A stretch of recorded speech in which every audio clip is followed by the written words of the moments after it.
आज तक आपने सुना होगा कि इब्लीस हमेशा इंसान को इबादत से गुमराह करने की कोशिश करता है, मगर आज की यह कहानी इतनी अजीब है कि इसे सुनकर आप हैरत में पड़ जाएंगे।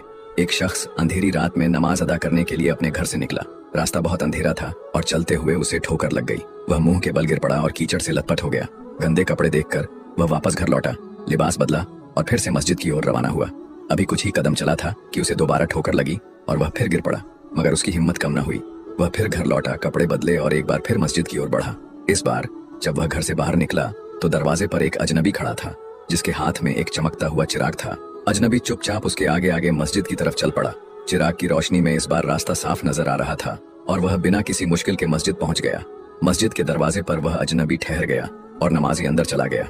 नमाज अदा करने के बाद जब वह बाहर निकला तो देखा कि वह अजनबी अभी भी खड़ा था, मानो उसे घर छोड़ने आया हो। नमाजी को अजनबी पर शक हुआ और उसने उससे पूछा, आप कौन हैं? अजनबी ने जवाब दिया, मैं इब्लीस हूँ। यह सुनकर नमाजी हैरान रह गया और बोला, शैतान मुझे मस्जिद तक कैसे छोड़ने आया?